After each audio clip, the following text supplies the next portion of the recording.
My brother-in-law kicked me off the family trip list because you don't contribute enough.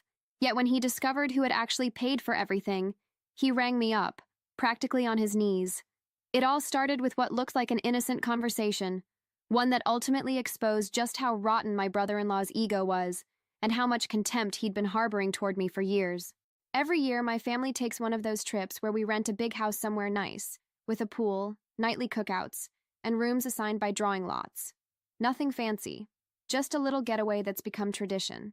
As always, the planning was left to my older sister and her husband, my brother-in-law, a guy who's forever had a boss complex even though he's never so much as run a grade school raffle. To him, any excuse is good enough to strut, to act as if he carries the world on his shoulders, when all he really does is manipulate everyone so he can look like the great hero who fixes everything. This year's destination was a friend's ranch near Santa Rosa de Cabal, complete with hot springs and the works. Not cheap, of course. From day one, there was a voluntary contributions list, so each household could put in whatever they could. I'm no fool. I knew that word voluntary was just window dressing, because we always ended up pressured into paying a fixed amount. So back in February, I started stashing away money from my freelance gigs. I even skipped a couple of nights out and let my gym membership lapse, just so I'd be ready when it came time to chip in. What I never imagined was that, when the big planning meeting at my parents' place finally rolled around, my brother-in-law would pull a stunt as filthy as the one he laid out in front of everyone. The meeting was cruising along. My sister was talking possible dates. Mom wondered whether the house had enough bathrooms. Dad was already daydreaming about bringing his old portable grill. And I was just listening, jotting down notes on my phone. Then, out of nowhere, my brother-in-law cut in with that smug tone he uses whenever he wants the spotlight. He said it was time to decide who was definitely going and who was still unsure or not contributing enough. Everyone turned to him, confused. He settled back on the sofa like it was a damn throne and started reading a list off his phone. When he got to my name, he paused forever, then laid it on with all the condescension in the world. Since you haven't confirmed your contribution or your availability, we're assuming you're out this year, man. And honestly, it's not right for someone who's not helping to freeload off everyone else's effort. Just like that, in front of the whole family. And the worst part wasn't what he said. It was that shit-eating grin he wore. The one he flashes when he knows he's sticking a knife in but still wants to look like he's just telling it like it is. I stayed quiet, not because I had nothing to say, but because the hit was so unexpected it left me defenseless. Mom stammered something like, "Oh, but he said he'd help," and my sister tried to play surprised, though it was obvious she'd known all along. But my brother-in-law held firm. He said the group needed organizing and we couldn't keep adding people last minute just because. Right then I realized this wasn't a simple logistical call. It was a subtle way to humiliate me, to strip me of worth in front of everybody, to paint me as a freeloader, even though I already had my contribution saved up and he didn't know it. And that's where he screwed himself, because that was the breaking point. That was the exact moment I decided I wasn't going to sit back and take it. Not after busting my ass to earn my share. Not after saving so hard just for this idiot to yank my spot like I was dead weight. I said nothing else that night. I left without making a scene, without a complaint, without an explanation. I left the way you do when you're about to pull off something big, something that's going to hurt. I left knowing that if they kicked me off the trip for not contributing, then I was going to take the whole damn trip for myself and leave them staring up at me from below. And that's how it began. The idea wasn't revenge at first, I swear. It was a need for justice. But the more I thought about it, the more I realized justice wasn't enough. I wanted first-class revenge. The kind that lets you sleep at night while the other guy tosses and turns in his own shattered pride. So that very week, I started moving my pieces. And believe me, by the time I was done, even his friends wouldn't look at him the same, because the guy who wasn't contributing had, in fact, paid for absolutely everything, and he was going to learn that the hard way. Update 1. Exactly 3 days passed after that meeting at my parents' place, and through those 72 hours, I replayed the scene over and over in my head. My brother-in-law's smug face, the passive-aggressive tone he used to say I didn't give enough, everyone's uneasy glances, like they were afraid to contradict him, and that damned feeling that they'd painted me as the broke relative trying to mooch a free vacation. It burned so badly I couldn't sleep, ate without hunger, and every time a phone notification buzzed, I hoped it was someone asking if I'd really failed to pitch in, some chance to defend myself. But nothing. Dead silence. The guy had booted me from the trip, and everyone, out of convenience or cowardice, just assumed that's how it had to be. So instead of stewing in anger, I decided on a little reckoning. Being meticulous by nature, my payback wasn't going to be impulsive. I wasn't going to shout or send passive-aggressive texts. No, I needed something surgical, precise, something that would leave him so exposed he couldn't rebuild his image even if he tried. First step, total control over anything related to the trip. Luckily, weeks earlier, I'd already secured a major advantage, though nobody knew it. When the trip was first mentioned in the group chat, my sister said we needed someone to book the lodging. Naturally, no one volunteered. People tossed vague suggestions and WhatsApp links to ranches, but no one nailed anything down. So one night, quietly, I contacted a friend who works at a travel agency. I explained what we wanted, the head count, possible dates, and budget. He sent me 3 options at discounted rates. I picked the best, and to lock it in, I put down a deposit on my card. I did it without telling anyone, figuring I'd share the info later and we'd all settle up. But after what happened at the meeting, that reservation stopped being a simple placeholder. It became the key to the whole operation. I called my contact, told him every email and document had to be sent only to me, and asked him to scrub any reference to my brother-in-law or other family members. In return, I promised to cover the full amount if necessary, and not to breathe a word. He agreed. Right then and there, I paid the balance with my savings. Bottom line, the ranch everyone would vacation in was fully paid under my name, with my money, and none of them had a clue. While my brother-in-law strutted around bragging that he had everything under control, I'd sealed the deal from the shadows, the real architect of the getaway. The next step was even sweeter. My family relies on a couple of us for anything digital. I'm one of them. From designing the itinerary to creating the private Telegram group for photos, everything runs through me, so I use that to my advantage. I whipped up a fake PDF my brother-in-law could flash around to look like the organizer. But the real document with all the actual data sat in an encrypted folder only I could open. My name as sole payer, the bank confirmation, the invoice, everything. I didn't need to say a word yet. Just wait. To cap off phase 1, I gathered evidence in case anyone decided to go blind when the time came. Printed receipts, emails, bank statements, time-stamped screenshots. I stashed it all in a folder titled, "When the Bastard Comes Begging." Every time I opened that file, I felt a little more at peace, knowing that the cardboard castle my brother-in-law was building would crumble the moment it met reality. It was only a matter of time. No rush. Let him keep talking himself up. The higher he flew, the harder the fall. Best part? The fall wouldn't come from some sudden betrayal or impulsive scandal. It would be crafted by his own arrogance, his blind ego leading him to underestimate me. I, the guy who wasn't contributing enough, had already paid for everything. And when he found out, he'd have no one to blame but himself. All this happened while he kept sending out lists and messages, feeling indispensable. And I, quietly, tightened the trap that would expose him as the pretentious fool he'd always been. Update 2.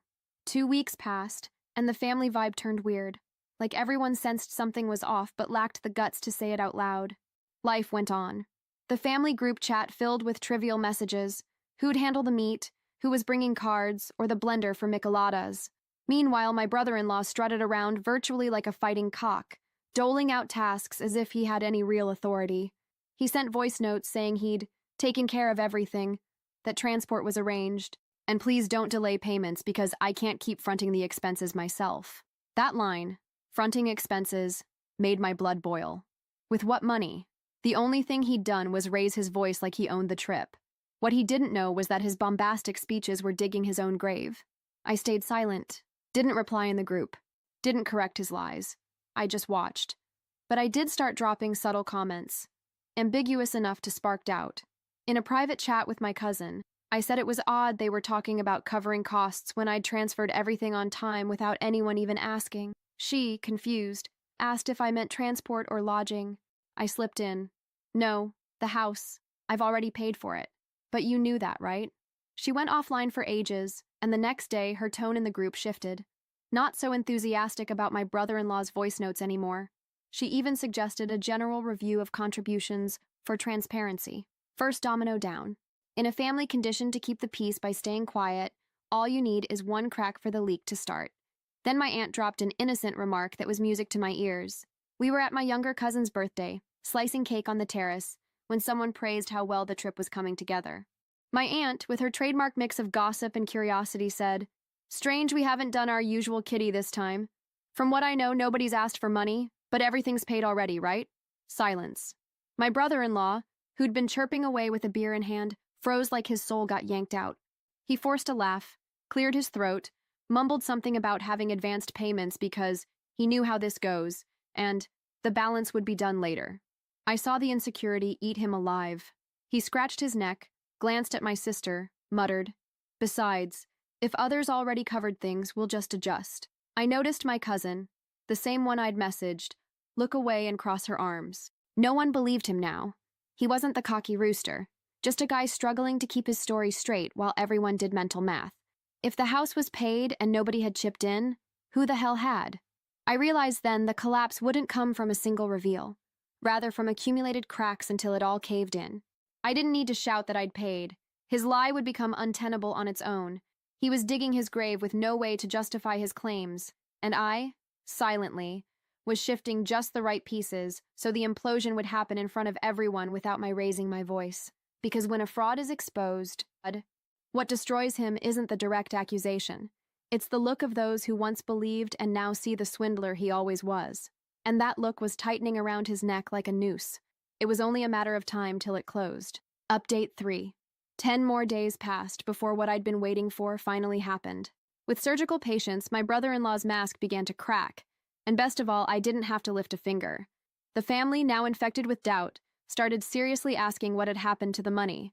No one said it outright, but the group chat got heavy, tense. Jokes died down, messages were cautious. That pre-trip excitement was gone. Some already suspected my brother-in-law had taken credit he didn't deserve. I kept silent, watching the flames spread from the couple of sparks I'd dropped. Then, late Wednesday night, I got a call that made me laugh out loud in my room. Him, the same brother-in-law who dissed me in front of everyone. He was calling at 10:47 p.m., like it was an emergency. I let it ring a couple of times before answering. His voice started soft, almost fake, like someone trying to sound friendly while stress betrays him. Asked how I was, how the week was going, if I was excited for the trip. I answered in monosyllables. Finally, he got to the point. He'd noticed some misunderstandings in the group, rumors getting twisted, and thought we should clarify things to avoid gossip. I listened. Eventually, voice shaky, he said someone told him I'd made a significant transfer for the house, and if true, he'd like to coordinate to include it in the overall balance. So he knew, or at least someone had given him enough detail to swallow his pride and call. He tried diplomacy, claiming the meeting had been misinterpreted, that he never meant to exclude me, just apply pressure so everyone would commit, that I'd only been left out temporarily. Now that things were clearer, he felt I should rejoin the group as if nothing happened. I let him babble until he asked if I could send copies of the receipts so he could merge them with his and present them as a joint effort. Translation: he wanted to keep playing organizer, but include me as a silent partner to cover his backside and keep the family from learning he'd spent $0. That's when, for the first time in this saga, I spoke plainly. I said I had no problem sharing documents, but first I hadn't forgotten the meeting, how he booted me with a fake smile and that bullshit speech painting me as a leech. I reminded him of his line, "Nobody rides for free," and that now, knowing I was the only one who'd actually paid, he'd better have the guts to face the fallout. I heard him tremble, literally. His voice cracked. He tried one more excuse, but I cut him off. I didn't need his validation or permission to go because the place was paid under my name. If I felt like it, I could change the guest list and leave him out. Silence. Then the most humiliating words from his mouth. "Don't do that, please." I didn't know, really. I didn't mean to offend you. I just thought you wouldn't put anything in and I got carried away, I swear. I could almost see his face through the phone. No longer the confident jerk who'd looked down on me, but a man eaten alive by fear. I ended the call telling him not to phone me again and not to use me to prop up his show. If he wanted to unify documents, he could do it in front of the whole family. I wasn't lifting a finger to protect his lie. I hung up, opened the "When the Bastard Comes Begging" folder, updated everything, call date and time, a transcript, personal notes, stage final strike, ready. He knew, and I'd made up my mind. Not only would I expose him, I'd do it so clearly that any defense would only make him look more ridiculous. When someone screws you with contempt, the least they deserve is to be put on their knees before everyone. That's exactly what I would do. Update 4. The final pre-trip meeting landed on a scorchingly hot Sunday. We gathered on my parents' terrace, and from the start the air was thick, everyone sensing a blow-up coming but nobody wanting to strike the match. They greeted me with forced politeness, tight smiles, greetings that felt like social protocol. Nobody addressed the elephant, but whispers had grown all week. Some already knew my brother-in-law's story stank. Those who didn't at least suspected. He no longer spoke with gusto, avoided my eyes, visibly nervous, like every phrase was a rope ready to snap. Mom tried to keep things civil with juice and empanadas nobody touched with real appetite. Talk began with trivialities: what clothes to pack, whether to bring board games, who could lend a big cooler. My sister tried to keep order, but every attempt hit awkward silences. Then my cousin dropped a bomb. "Innocent face and all," she said before continuing. It'd be good to explain exactly how the house had been paid, because she remembered no kitty, yet apparently everything was covered. My aunt immediately chimed in, agreeing she found it odd nobody had asked her for a peso and that such an expensive place came out of nowhere. My brother-in-law started to sweat, literally wiped his forehead with a handkerchief. He gave evasions. He'd fronted some payments, wanted to keep things practical, hadn't wanted to bother people for money. His words tripped over themselves, contradictions piling up. Dad, silent till then, asked directly if he'd paid for the house. He answered yes. Well, partly, with help from others. Then he looked at me with a mix of pleading and resignation, hoping I'd bail him out. I stayed silent for a long beat, let the quiet stretch until everyone felt how needed it was. Then, in a calm voice, I said it wasn't true. I said the house had been reserved and paid in full by me over a month ago. I had receipts, emails, confirmations, everything documented if anyone wanted to see. I explained I'd done it to pitch in like every year, but had been excluded under the excuse that I didn't contribute enough. I didn't yell, didn't insult, just laid out the truth. Shock. No one spoke for seconds. My brother-in-law stared at the floor like answers might be hidden in the tiles. My sister's mouth opened without sound. Mom, uncomfortable, asked if I was sure.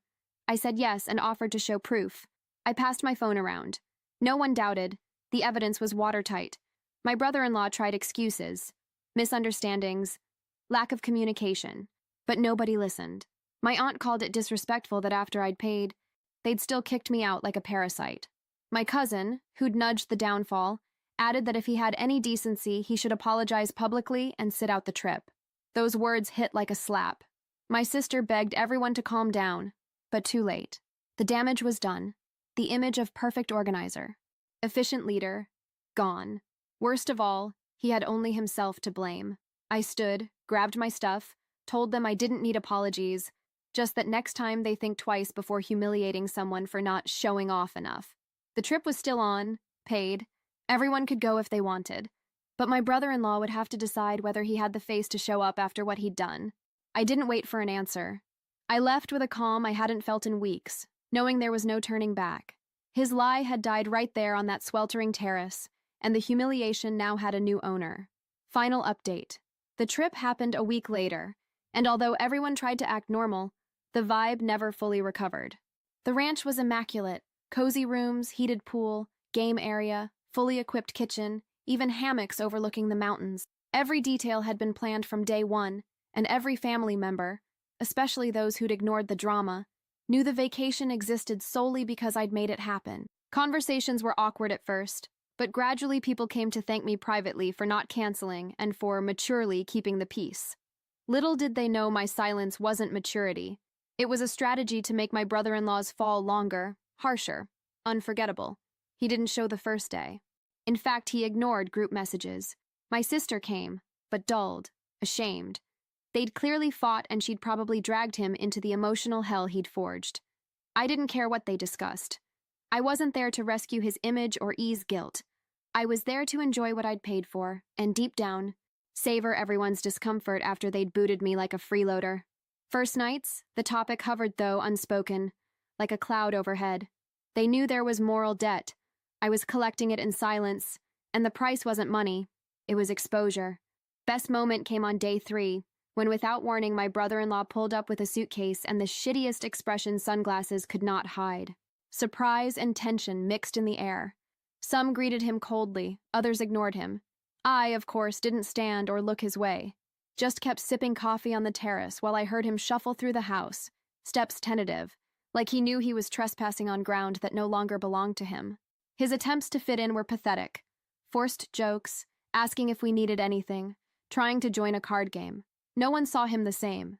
His social credit had tanked, and he knew it. The bonfire night was the kill shot. We were all around the flames, beers in hand, sharing old stories, laughter finally flowing. When one cousin, who'd once admired my brother-in-law's leadership, jabbed, half teasing but sharp, "So this year you didn't bring your task lists or 5-minute voice notes? Weird? I thought you'd organize us right down to when we shit." Laughter exploded. Some tried to hide it, but it was clearly mockery. He laughed, weak and forced, eyes down. His public role stripped away. He couldn't defend himself without looking pathetic. That simple, devastating comment ended his fictional reign. No one took him seriously anymore. His words carried zero weight, all because he'd tried to humiliate me. After the trip, the family chat lived on, but its tone changed. Others proposed ideas. Others took initiative. My brother-in-law was reduced to a spectator, replying okay or dropping a lame sticker. He never apologized face-to-face, never admitted his wrongdoing. Didn't need to. His humiliation was public, slow, and dragged out for weeks, just as I'd planned. Because revenge, when served quietly and unhurried, becomes a lesson you don't forget. I didn't need to yell. I didn't need noisy payback or stupid fights. All I needed were facts, the truth, and his own arrogance eating him from the inside. Today, whenever someone mentions that trip, they do so with a mix of gratitude and shame. Gratitude toward me for saving the getaway without openly outing anyone. Shame toward him for exploiting everyone's silence to pose as a hero in a story he never understood. And though no one says it aloud, everyone knows. The vacation wasn't just a family outing. It was the perfect stage to unmask the fraud who'd manipulated them for years from his cardboard throne. It was there, in that mountain-ringed silence, that I toppled him without laying a finger on him, stripped him of everything without raising my voice, and showed him, from experience, that when you underestimate the quiet one, you end up begging him not to speak, and when he speaks, it's already far too late.